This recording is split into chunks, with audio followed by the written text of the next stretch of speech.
Diamonds ఎలా ఉన్నాయో చూడండి ఒకసారి మీరు. ఇవి డైమండ్స్ అండి. Yes diamonds. అంటే మీరు కొనే ఉంటారు, మీకు డైమండ్స్ గురించి తెలిసే ఉంటుంది. Yes yes yes. ఇవి 46,500తో మనం ఇస్తున్నాం డైమండ్స్. 18 క్యారెట్ రేట్, ఎలాంటి వేస్టేజ్ ఉండదు, మేకింగ్ ఛార్జ్ మాత్రం ఉంటుంది. అంటే ఇప్పుడు దీని కాస్ట్ ఎంత ఇప్పుడు? ఇప్పుడు చెప్తాను మీకు రండి.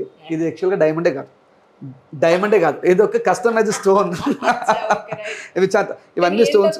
అసలు అలాగే ఉంది. నేను ఏమంటాను, 25 లక్షల డైమండ్స్ దీన్ని పక్కన పెట్టినప్పుడు కూడా మీకు గుర్తుపట్టే అవకాశం ఉండదు. అంటే మెయిన్ ఏం చెప్పానండి, ఒక వర్క్ స్టోన్ ఏం పెడుతున్నాం అనేది ఇంపార్టెంట్ కాదు, వర్క్ ఏ విధంగా చేస్తున్నాం అనేది ఇంపార్టెంట్. ఆ వర్క్లో ఏది పెట్టినా అందంగా కనిపిస్తుంది.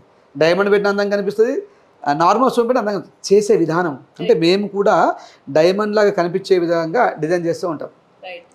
దీని కాస్ట్ చెప్పండి. సుమారు ఒక 3.5 lakhs ఉంటుందండి అంతే. జస్ట్ ఇది అదే డైమండ్లోకి వెళ్ళిపోతే మీకు 16 లక్షల వరకు ఉంటుంది. అంటే వెయిట్ ఎంత ఉంది గోల్డ్? వెయిట్ వచ్చేసి 30 grams ఉంది. 30 grams అంటే ఈ రోజు రేట్ ప్రకారం ₹1,00,000 ఉండనే ఉంది కదా. కాబట్టి 30 grams అంటే 3 lakhs, ఒక 30 to 40,000 రూపీస్ స్టోన్స్కి అవుతుంది. బట్ దీనికి నేను నేమ్స్ పెట్టచ్చు, కొలంబియన్ ఎమరాల్డ్ అండి, జాంబియన్ ఎమరాల్డ్ అండి అని చెప్పేసి నేను పెంచొచ్చు. బట్ ఎమరాల్డ్ ఈజ్ ఎమరాల్డ్, మనిషే రాయే. అది